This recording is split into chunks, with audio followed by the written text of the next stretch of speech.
Welcome to the first episode in a series on symmetry and near symmetry in music.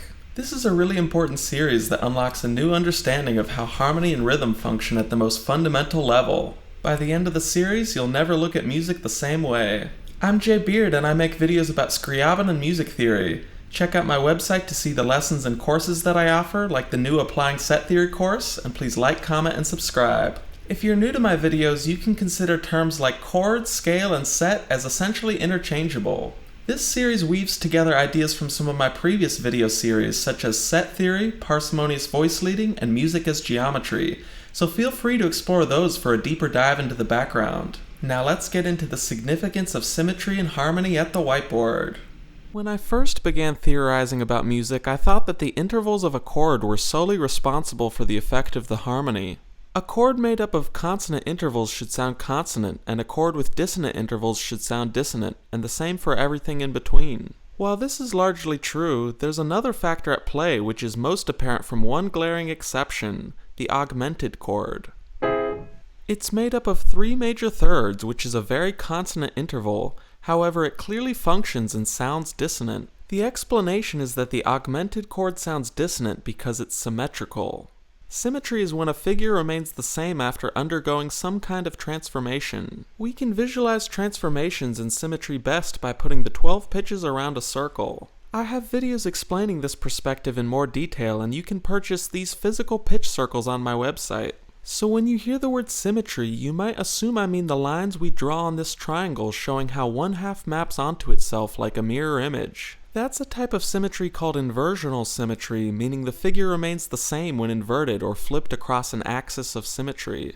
This type of symmetry doesn't reveal much about how the chord sounds. However, if a set has inversional symmetry, it means it won't have any inversion pair. The sound of dissonance can instead be associated with transpositional symmetry, when a chord contains the same pitches after being transposed.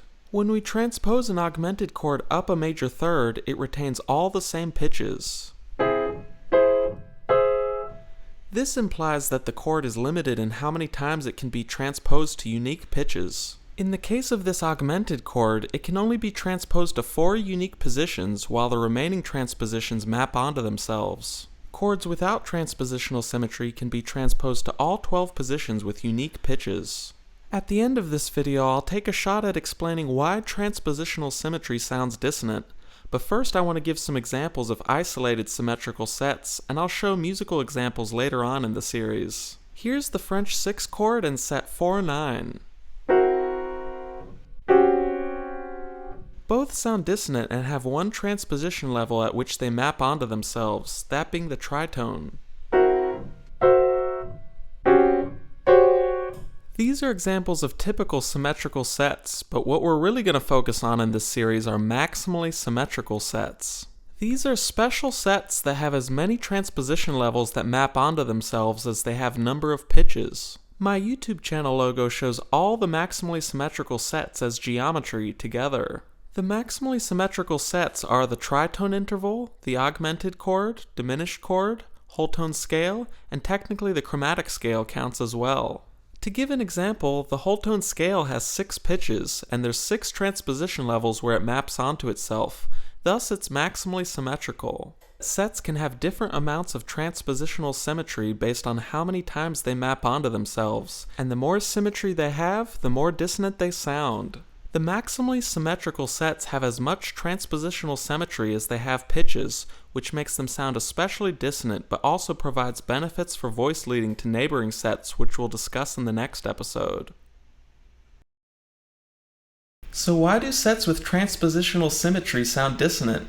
I don't think anybody can say for sure as we're entering the realm of cutting-edge music theory, but I'll offer my best explanation and I'd love to hear your theories in the comments. My explanation for transpositional symmetry sounding dissonant comes from the harmonic series. It's probably not a coincidence that much of the harmony we use that sounds consonant resembles the harmonic series. The most consonant intervals follow the order of the harmonic series, and extension chords resemble the harmonic series. One key aspect about the harmonic series is that all the overtones are supporting one fundamental pitch. Well, with chords with transpositional symmetry, it's entirely unclear which pitch is primary and which pitches are supportive. A C augmented chord is equally an E or G sharp augmented chord.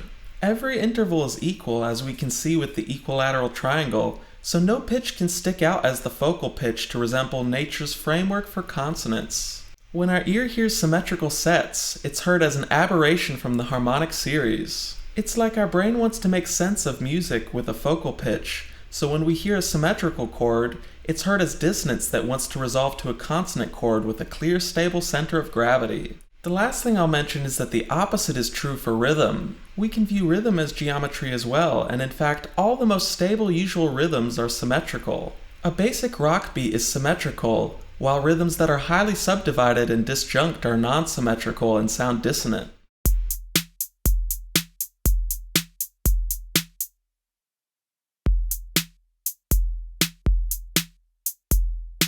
Yet near symmetry has a similar effect in rhythm as it does in harmony, which is the topic of the next video. If you're looking for an outside source that discusses these symmetry concepts, check out this book, Audacious Euphony. Playing with a pitch circle is a great way to explore symmetry in harmony and rhythm, and my Applying Set Theory course has multiple choice questions to test your knowledge on this subject. As you can see with my Maximally Symmetrical YouTube channel logo, I've been excited to teach this concept for a while, so thank you all for watching. Let me know your questions and theories in the comments, check out my website, join the Discord, and please like, comment, and subscribe.